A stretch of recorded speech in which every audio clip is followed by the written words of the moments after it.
station covering all of the DMV. This is DC News Now. You're watching DC News Now at 9. And coming up tonight, a man accused of going on a deadly carjacking rampage now behind bars. It's one of hundreds of carjackings in this area this year. So how can you protect yourself? I'll tell you what to do if you're ever in the driver's seat.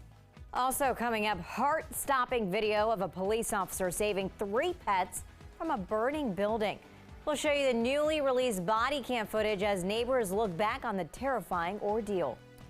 And all eyes on the National Mall ahead of tomorrow night's 4th of July fireworks. Here, DC's plan to keep people safe during the holiday.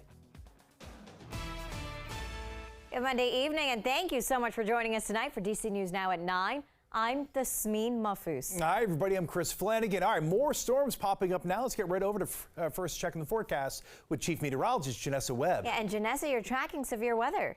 Yeah, a very tricky forecast here that we have been watching for about 3 days. And so now you have a bunch of instability that's in the forecast. And so another wave of severe weather is going to be impacting areas of the DMV for the next hour. Remember, we are under a severe thunderstorm watch until 10 p.m. tonight. They have kind of tracked downward, but it's all across our nation's capital and surrounding counties at this point. So what you are looking at currently to the left of your screen is storms. They're starting to fire up along with a line that has formed just outside of Winchester, Martinsburg, and Frederick, Maryland at this time. Let's stop this lapse. This is where a severe thunderstorm warning. We have a cluster of storms just outside of Loudoun County.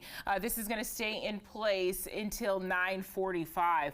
Wow. So the National Weather Service saying this is going to continue to get more robust in nature. And so it's providing a good amount of rain for Rock Hill. I do want to get down towards ground level. So if you're in Bluemont, Old Warburton into Marble Quarry area, you are about to deal with a good burst of rain. I do want to put some cities on here right now.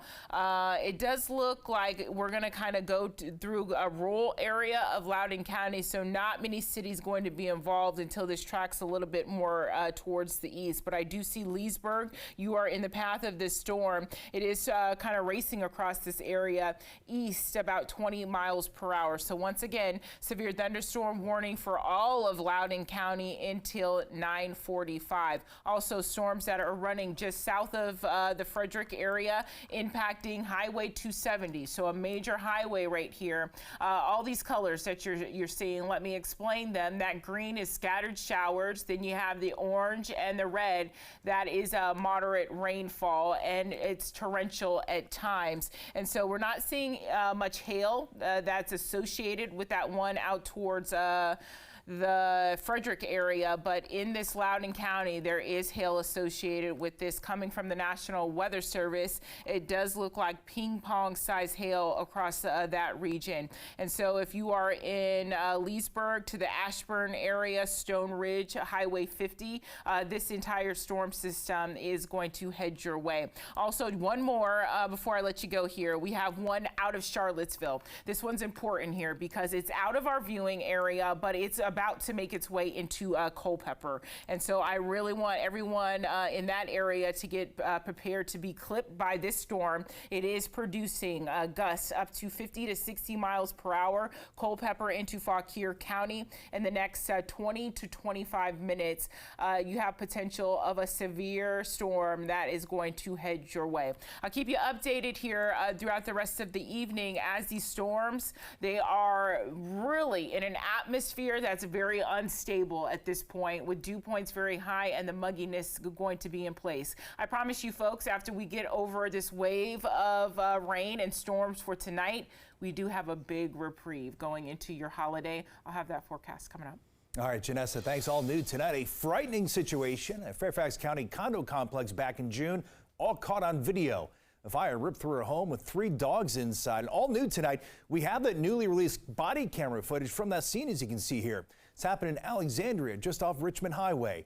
Our Northern Virginia Bureau reporter Max Marcilla spoke with neighbors there today about that scary scene. And Max, thanks to quick actions from neighbors and also first responders, no one was hurt, including those 3 dogs.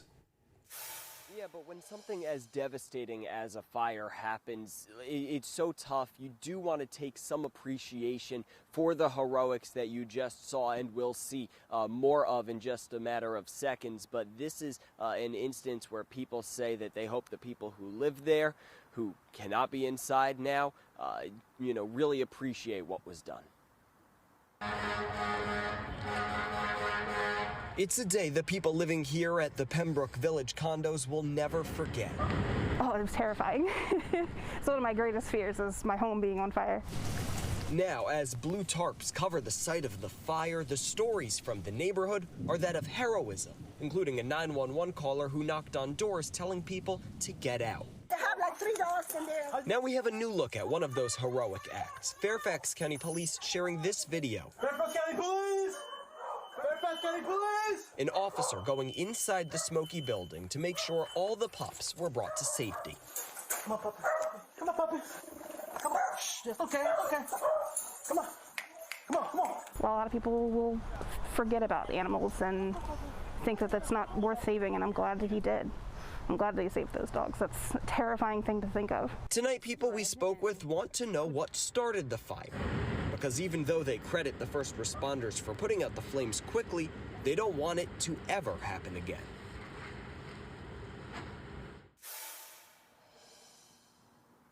And we've reached out to Fairfax County Fire and Rescue to ask if they have determined what the cause of that fire was. We haven't yet heard back. When we do, we will update you both here on DC News Now and online. You can find that on DCNewsNow.com. Reporting live in Fairfax County, Max Marcilla, DC News Now. Max, thank you. And tonight, a man is in jail after a deadly carjacking spree across Prince George's County on Sunday. An off-duty Metro driver and 2 dogs were shot and killed. Prince George's County reporter Yamaris Sase spoke to a Parks police officer that hosts a self-defense class on what to do if someone is trying to carjack you. This is probably the most violent time that I've seen in our community with the gun violence. Another carjacking and another deadly shooting in Prince George's County. Police say 22-year-old Dayon Ross is accused of multiple carjackings in Capitol Heights on Sunday. In one of those incidents, Ross is accused of shooting and killing 56-year-old Kurt Modest while trying to steal his car at a drive-thru. The number of gun violence, specifically with young people, is quite challenging. So with more than 200 carjackings so far this year, how can someone stay safe? If a person has a gun and they want to take that property, give them the property, because there's no property more valuable than your life. Captain Gregory Ford with PG Parks Police teaches self-defense classes in the county. His biggest message? Just being aware of your surroundings, being able to identify potential threats or challenges to you prior to those persons getting into your space. And if an unarmed person tries to attack you? We teach using your personal weapons, which are your hands, your feet, your knees, your elbows, your head, and your voice as part of that self-defense. Reporting in Prince George's County, I'm Yamaris Sase, DC News Now.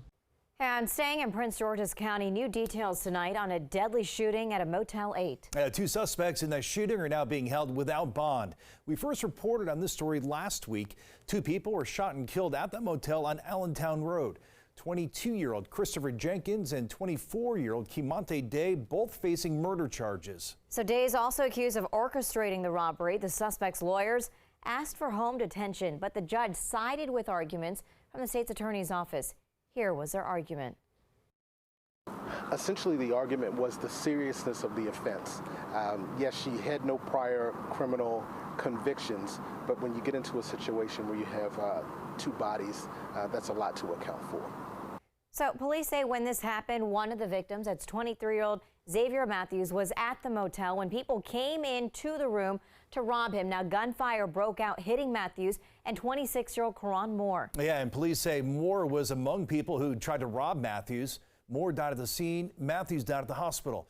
The preliminary hearing is now scheduled for July 28th. And meanwhile, happening now in Hyattsville, police are searching for 2 people who tried to rob a private security employee in their armored car at gunpoint. Now, the security guard who works for the same company, Brinks, shot a 3rd suspect who who's now in critical condition. Yeah, it's all unfolding this morning at a Capital One drive-through on East West Highway. Police say 2 armed men pointed their guns at the Brinks employee and demanded money. That's when the employee's security guard fired his gun, striking one of the suspects multiple times. The other 2 drove away from the scene. Yeah, so police believe the suspects took off in a black Lexus with damage to the front bumper. Also a temporary Maryland tag as well. Police also believe the group is responsible for several similar incidents in the area. And happening now, Safety Go teams are patrolling more than 24 neighborhoods in D.C. The goal, well, to de-escalate situations in hopes to decrease gun violence and firework-related incidents. Our Daniel Hamburg is live on the National Mall where thousands of people are expected tomorrow for the concerts and fireworks. And Daniel, there'll be an increased police presence throughout the district, but volunteers are so crucial too.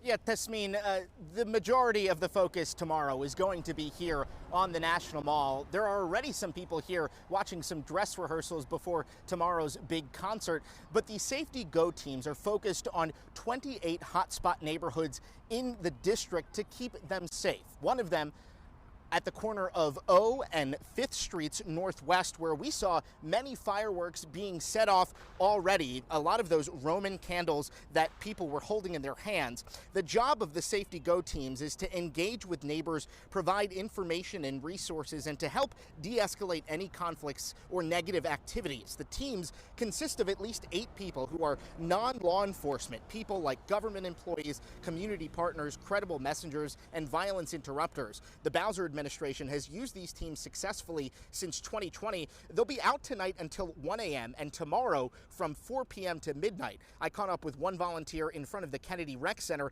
at the corner of O and 7th Streets. We understand right here was a high crime area at one time, so we making sure, you know, kids are safe, and the seniors, and the people watching Tony's period, and we be around here, and once they see us, they understand we don't have nothing negative going on.